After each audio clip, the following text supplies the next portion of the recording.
এবং যেভাবে তার কাজের পরে বাংলাদেশ নিয়ে কথা বলেন, সেটি রাজনীতি হোক, সেটি সামাজিক ইস্যু হোক, সেটি সোশ্যাল মিডিয়ার কিছু একটা, এই রকম নাগরিক যার আছে সেই দেশকে ঠেকায় কে? কিন্তু আমি আসলে ভাবতে চাই এর পেছনের মানুষগুলোর গল্প।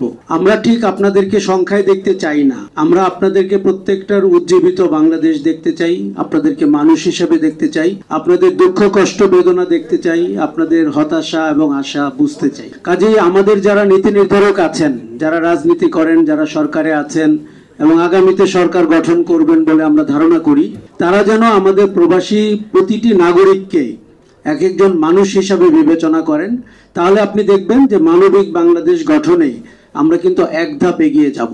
আমি যেটি দেখেছি সেটি হচ্ছে, আমরা যারা ঢাকা শহরে থাকি আমাদের প্রতিদিনের অনেক অভিযোগ, দুঃখ, কষ্ট থাকে, দেশের প্রতি অনেক ধরনের অভিমান তৈরি হয়, কিন্তু প্রবাসে যারা থাকেন তারা বাংলাদেশকে যেভাবে ভালোবাসেন, বাংলাদেশকে ঠেকিয়ে রাখা, প্রবাসে যখন আমরা যাই, সেটা নিউ ইয়র্কে হোক, লন্ডনে হোক, দুবাইতে হোক, যেই শক্তি, যেই এনার্জি, যেই আশাবাদ আমরা আপনাদের মাঝে দেখতে পাই, সেটি কিন্তু বাংলাদেশের একটা অদ্ভুত সুন্দর রূপ আমরা বলবো।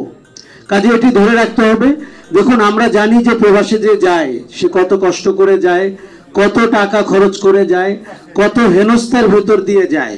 এটি নূর কিছুটা বলছিলেন এবং আমি আপনাদের সাথে আরো যোগ করি, রাষ্ট্র যখন দুর্নীতির অংশ হয়, রাষ্ট্রের মন্ত্রীরা, রাষ্ট্রের ব্যবসায়ীরা, রাষ্ট্রের বেসরকারি বিনিয়োগ উপদেষ্টা যখন নাগরিকদের অর্থ লোপাট করে, চুরি করে, ওই রাষ্ট্রের দুর্দশা আসলে অনেক দিন লাগবে যেতে। কেননা আমরা প্রায় 20,000 কোটি টাকা শুধুমাত্র মালয়েশিয়াতে লোক পাঠানোর ক্ষেত্রে লোপাট হতে দেখেছি।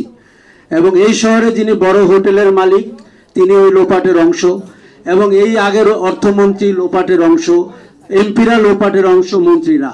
আপনারা তার প্রতিবাদ করবেন, আমরা আপনাদের সাথে আছি। নেপালে অথবা ভারতে গিয়ে দেখলাম আমরা তাদের থেকে 4 গুণ বেশি খরচ করে বিদেশে যাই। পৃথিবীতে এরকম দেশ কম যার এত টাকা খরচ করে মালয়েশিয়াতে যেতে হয়, অথবা মধ্যপ্রাচ্যে যেতে হয়, অথবা ইউরোপে যেতে হয়। এবং কত ধরনের যে দুর্নীতি আছে, কত ধরনের সুবেশধারী লোক এর ভেতরে যুক্ত আছে, এটিকে আস্তে আস্তে ভাঙতে হবে। এখন যদি না হয় কখনোই হবে না।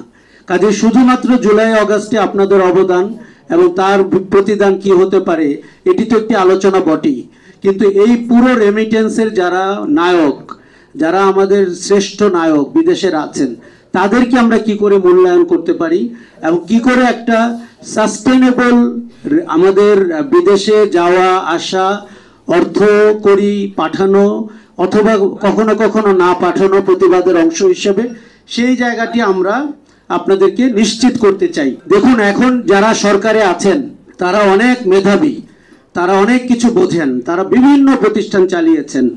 কাজেই তাদের কাছে আমরা আশা করব তারা যেন কোনোভাবেই সরকারে থাকার যে কিছু অলসতা এবং শৌখিনতা পেয়ে বসে এবং আমলাতন্ত্র ঘাড়ে চাপলে যেরকম করে আপনার কর্মক্ষমতা নষ্ট হয়, অনেক সময় নিজেকেও অচেনা মনে হয় আমি কি সেই লোক। আমরা যেন দেখি না যে তারা ওই রোগে আক্রান্ত। আমরা দেখি যারা প্রবাসীদের দেশের অনেক বিষয়ের মতো, তারা যেন প্রবাসের বিষয়গুলো দেখেন। আমি শুধু বলবো যে যারা দুবাই থেকে ফেরত এসছেন, আমি সেদিন মন্ত্রণালয় থেকে শুনেছি তাদের কর্মসংস্থান কিন্তু এখনো হয়নি। 57 জন মানুষকে অথবা 70 জন মানুষকে একটি রাষ্ট্র বিকল্প কর্মসংস্থান দিতে পারে না, এটি খুবই লজ্জার। এবং আমরা সেরকম ভাবে লজ্জিত যারা জেনুইনলি আহত গণ অভ্যুত্থানে, তাদের চিকিৎসার ক্ষেত্রে আমরা যে অনিয়ম করেছি, অব্যবস্থাপনা করেছি, আমাদের 90 দিন লেগেছে বুঝতে তারা আহত কি আহত না। এই ধরনের জিনিস কিন্তু বাংলাদেশ রাষ্ট্রের সাথে যাচ্ছে না। কাজে আমরা বলবো, বিদেশে যেরকম আপনাদেরকে নিয়ে আমরা গর্ব করি, কখনো কখনো আপনাদেরকে নিয়ে আমরা লজ্জাও পাই। আমরা যখন দেখি দলীয় পরিচয়ে এমন সব কর্মকাণ্ড করা হয় যেটি আমাদেরকে মাথা হেড করে দেয়, আমাদের মনে হয় যে এইটি তো আমাদের নাগরিকদের করার কথা না। আপনার রাজনৈতিক বিশ্বাস থাকতেই পারে এবং থাকা উচিত, একজন মানুষ রাজনীতি সচেতন হবে, এটি খুব স্বাভাবিক। কিন্তু সেই রাজনীতি কি বিদেশে গিয়ে আপনি বাংলাদেশের মুখ উজ্জ্বল করেন নাকি উজ্জ্বল করেন না, এই প্রশ্ন কিন্তু আমাদেরকে বুঝতে হবে। আমরা অতি সম্প্রতি অনেক ঘটনা দেখেছি, অতীতেও দেখেছি। আমরা যেন এমন বাংলাদেশকে উপস্থাপন না করি যেটি আমরা দেশে মানতে পারি না। কাজেই প্রবাসী থেকে আপনারা দায়িত্বশীল হবেন। আপনারা গণ অভ্যুত্থানে যেভাবে ভূমিকা রেখেছেন, আমি নিশ্চিত জানি অনেকে উল্টো ভূমিকাও রেখেছে, আমরা তাদেরকে চিনি। যেমন করে আপনার ইউএইর ওই ভদ্রলোক, উনি আসলে কোথায় আছেন, এটি তো রকেট সায়েন্স না। এখানে বসে থেকে আগামী 10 সেকেন্ডের মধ্যে আপনি জানতে পারবেন উনি কোথায় আছেন।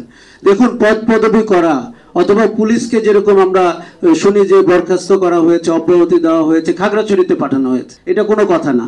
তাকে দৃষ্টান্তমূলক শাস্তি দিতে হবে, যাতে ওই প্রশাসনের, দূতাবাসের আর কোনো কর্মকর্তা কর্মচারী ভবিষ্যতে এই ধরনের রোলে যেতে না পারেন। সংবাদ, ফিচার ও অনুষ্ঠানের জন্য ভিজিট করুন সংবাদ প্রকাশের ওয়েবসাইট এবং যুক্ত থাকুন ফেসবুক পেজ ও ইউটিউব চ্যানেলের সঙ্গে।